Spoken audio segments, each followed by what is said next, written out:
임진왜란 당시 가장 치열한 전투가 펼쳐졌던 진주성. 그곳에서 호남 선비가 남긴 놀라운 기록을 만났다.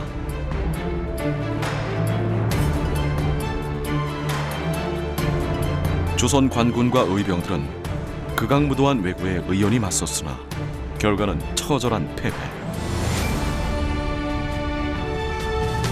분통을 삭히며 일본으로 끌려간 임난 포로들은 10만 명에 달했고, 이 중에는 치욕적 순간에도 붓을 놓지 않았던 호남 선비가 있었다. 바로 금계 노인 선생이다. 기록의 힘으로 국난을 극복하고자 했던 그의 노정을 따라가 보자.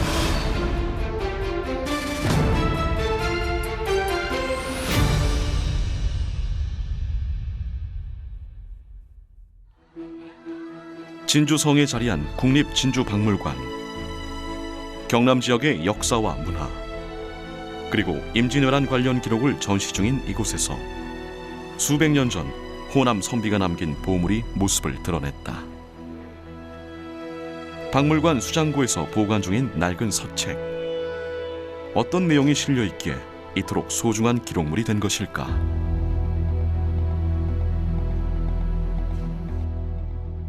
보시고 계신 이 유물은 보물 311호로 임진왜란 당시 주변국들의 상황이 잘 드러나 있는 유물로 문화재적 가치, 그리고 9개월의 또 중국 생활, 그리고 이제 귀환, 이때까지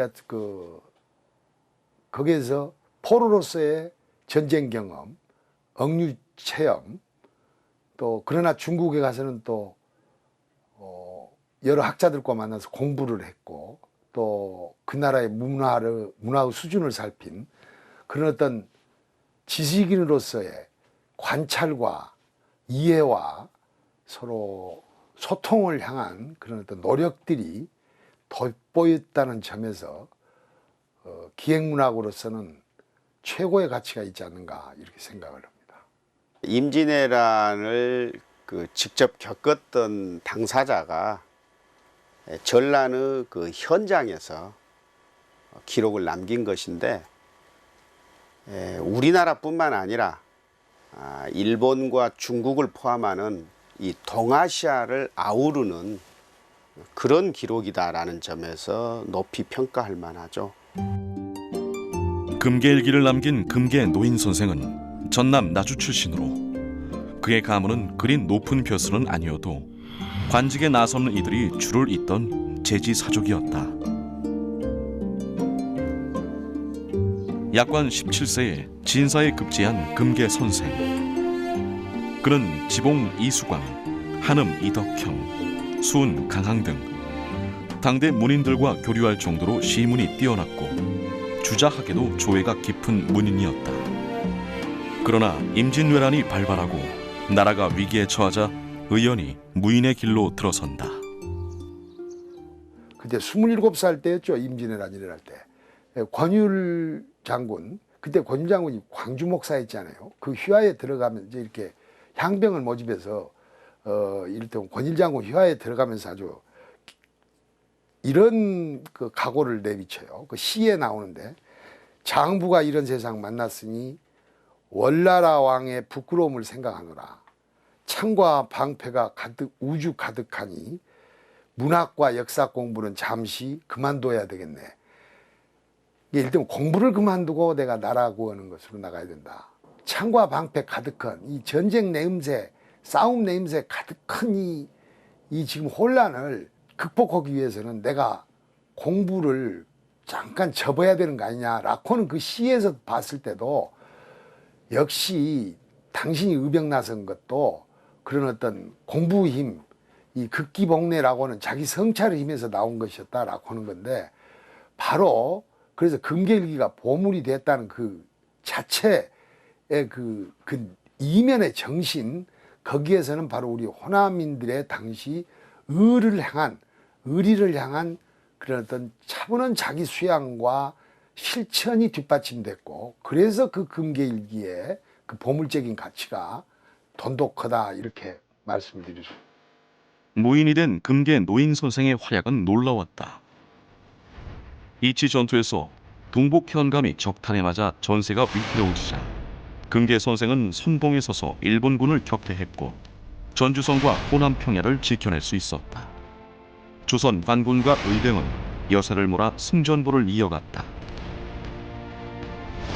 1597년 도요토미 히데요시가 14만의 군사를 이끌고 조선을 다시 침략해왔고 최전방의 보루로 삼았던 남원성 전투에서 조선과 명나라 연합군은 무너지고 만다. 그래 참 기가 막혔죠. 이제까지는 자신은 실패를 모른 패전이 없었던 승승장구했던 그런 어떤 맹렬한 어떤 선봉장으로서 활약을 하다가 이 포로가 됐을 때 그 정말 그 낭만감이랄까 자괴감이랄까 이런 것이 아주 말할 수 없었다라고 하겠습니다. 조선과 명나라 연합군은 4천여 명의 병력으로 왜군의 5만 6천 명과 격전을 펼쳤다. 높은 누각에서 쏟아지는 조총 사격과 사다리를 타고 성벽을 오르는 왜군의 대대적 공세에 연합군도 필사적으로 저항했으나 전세는 기울고 있었다.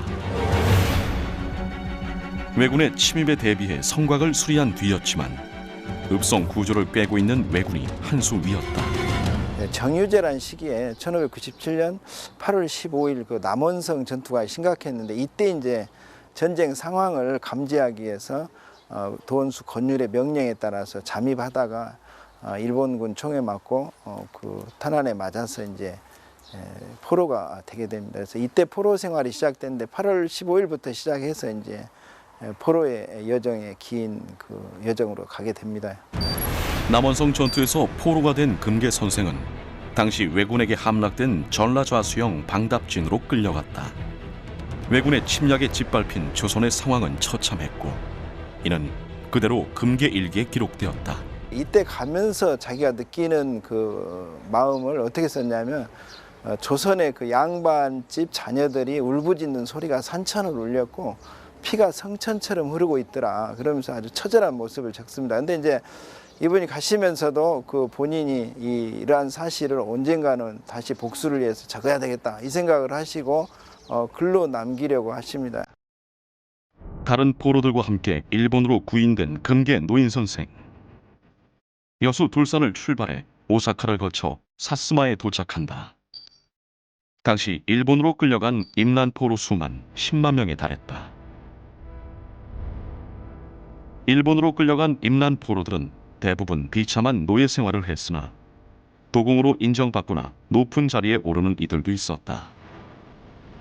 금계 노인 선생은 그의 학식을 높이 산 일본 승려, 젊은 관리들과 교류하며 남다른 대접을 받았고 일본을 마음껏 기록할 수 있었다.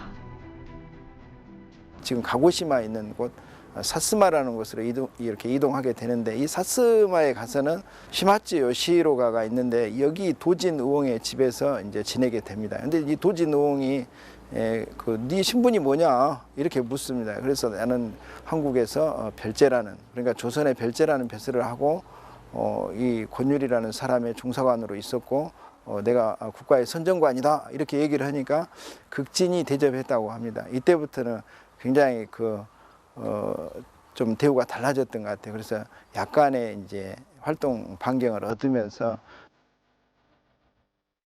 적을 알고 나를 알아야 전투에서 승리할 수 있음을 마음에 새긴 금계 노인 선생은 적국 일본에 대해 보다 정확하고 보다 다양한 정보를 수집하고 기록했다.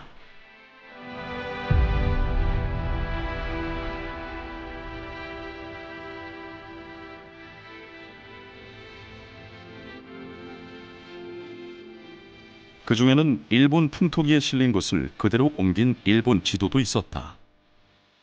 일본 승리한테 하던 일본 풍토기를 보니까 일본이 왜 전쟁을 하지 않을 수가 밖에 없었구나 라고 하는 것을 알게 됐죠. 그것은 도요토미 히데요시란 이가 돼서는 일본 농민을 그렇게 착취를 하고 군비를 확장하고 이렇게 해서 아주 일본이 아주 상당히 국가는 강성한데 백성은 가난한 나라라고 하는 걸 봤어요. 그래서 일본 승려 자신도 이렇게 뒤집힌 세상은 처음이다라고 한탄한 것도 들었고, 그래서 그런 걸 다 옮겨놓고 그런 정보를 당신의 금계일기에 남긴 것은 바로 우리가 일본을 지금 정확하게 알아야 된다. 일본의 정치 체제가 어떻게 되고 일본의 지금 농민 생활이 어떻게 되고 정치 현상이 어떻게 되고 이런 걸 알아야 우리가 다시 말해서 전쟁을 하자는 것이 아니고 평화를 가져올 수 있다. 이런 생각을 깊이 했던 것입니다. 하루라도 빨리 조선 조정에 일본 관련 정보를 전해 대비책을 세우고자 했던 금계 노인 선생. 그는 명나라 사신의 배를 타고 일본을 탈출한다. 그리고 중국을 통해 조선으로 돌아가려 했으나 송하는 기약이 없었고 금계 선생은 기다림의 시간을 중국 문물을 기록하며 보냈다.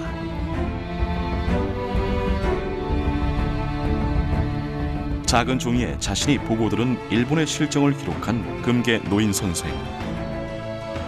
그는 이 글들을 문초업으로 묶어 명나라 황제에게 올렸고 이를 확인한 황제는 마부와 말을 하사하며 금계 선생의 굴하지 않는 의로움을 높이 샀다.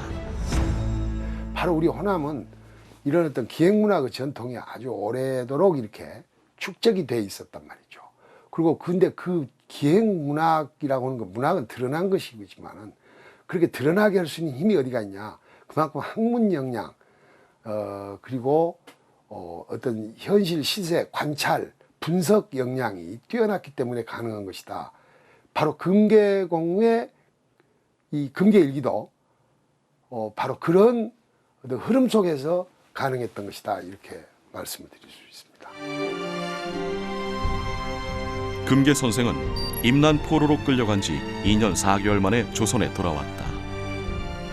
그리고 임금께 일본과 중국의 정세를 분석한 서계 10조를 올려 이들 국가의 상황에 따른 대책을 마련토록 했다. 일본을 물리칠 계책을 자기 나름대로 10가지를 적어놨어요. 근데 그 10가지 중에 가장 핵심되는 내용을 보면 우리가 성곽이 낮더라. 그래서 일본 군들하고 전쟁을 해보면 우리가 임시 야영하다가 갑자기 기습을 받으니까 이런 성곽 전투를 해야 된다. 그리고 또 병력들을 이동할 때 뭐 먼저 일본 군들을 기습해야 된다. 또는 현재 일본 군들 중에서 내란이 일어났다. 근데 이유는 뭐냐면 풍신수길이가 죽었기 때문이다. 자신의 지식과 자신의 경험을 토대로 조선 사회가 앞으로 나가야 할 대비책이라거나 방향이라거나 이런 것들을 제시한 것이죠. 7년간 이어진 외란으로 조선은 깊은 상처를 입었다. 그러나 굴하지 않는 선비 정신이 있었기에 조선은 새로운 미래를 열어갈 수 있었다. 우리를 지키고 우리의 우수성을 설파하는 그런 그 책무감을 가지고 있었던 거죠. 그러기 때문에 이제 기록으로 남기게 되고 본인도 그렇게 얘기합니다. 일기 속에서 이렇게 중국인들이 우리를 멸시하고 잘못 알고 있는데 나 이 점을 돌아가면은 반드시 내가 고쳐 놓겠다 이런 말씀을 하십니다. 아마 이런 것들이 기본적으로는 그 선비 정신에서 나온 것이다. 그렇게 볼 수 있겠죠. 국립진주박물관에는 임진왜란 당시의 상황을 알아볼 수 있는 또 하나의 보물이 보관되어 있다. 바로 당포 앞바다 승첩 지도다. 조선으로 돌아온 금계 선생이 무관인 진용교의로 있던 1604년 삼도 수군 통제사 이경준과 함께 당포 앞바다에서 왜군을 격파한 것을 기념하기 위해 선조가 하사한 기록화다. 당포 앞바다 전투는 남원성에서 포로가 되어 일본으로 구인되면서부터 조선에 송환되기까지 한자 한자 새겨 넣었던 금계 선생의 기록이 빛을 발하는 순간이었다. 적을 알고 나를 아니 승리는 당연한 결과였고 금계 선생의 활약으로 실추된 조선 수군과 선비의 명예를 회복했다. 1597년 8월 15일 남원성 전투에서 포로가 되어 일본 사스마로 끌려갔다가 포로 생활 2년 4개월 만에 조선에 돌아오기까지 금계 노인 선생의 노정은 굴하지 않는 선비 정신 그 자체였다. 명나라 황제는 이를 높이 사며 금계 선생에게 마부와 말을 하사하기도 했다. 나주 문평에 자리한 금계선생 묘역에는 명나라 황제가 하사했다는 말의 무덤이 기록과 함께 남아있다. 세월이 흐르다 보니까 말묘가 지금 조그만하게 졌는데, 여기 지금 묘비에 보면 지금 신종 황제가 그 마란필 하사에서 본국으로 호송했다는 기록이 묘비에도 적어져 있습니다. 조선 무관의 소임을 다한 금계선생은 고향 나주에 머물며 중국에서 보고 듣고 익힌 것들을 하나씩 실행해 나간다. 하천에 돌을 쌓아 보를 만들고 용수를 확보하는 것도 그중 하나다. 금계 일기가 있었기에 실행할 수 있었던 금계보는 현재 시멘트로 덮여 있는데 그 주변에서 돌을 쌓아 보를 만들었던 흔적을 확인할 수 있다. 금계 노인 선생이 이제 관직을 다 마치고 이곳에 와서 후학을 본격적으로 양성을 합니다. 특히나 그 중국에 있는 물력들을 그대로 이제 이렇게 한번 시도를 해봐요. 그래가지고 본인이 가동들을 데리고 지금 저쪽에 있는 큰 그 보를 막기 시작을 한데 그 용수 물을 가지고 750두락 정도 되는 아주 넓은 광작을 시도하고, 그래서 이러한 그 광작 경영, 그러니까 거대한 농사를 통해서 또 뭔가를 보여주려고 하시는 게 있었던 것 같습니다. 그래서 이런 경제라든가 농본지에 대한 그 개념이 강했구나. 무관의 길을 걸었으나 평생 붓을 놓지 않으며 다양한 기록을 남긴 금계 노인 선생. 그가 남긴 기록들은 임진왜란 당시 조선의 상황을 알려주는 역사 자료이자 우리 조상들이 적의 침략이라는 위기의 순간에 어떻게 대처했으며 어떠한 전략으로 나라의 미래를 열어나가야 하는지 일깨워주는 보물이다.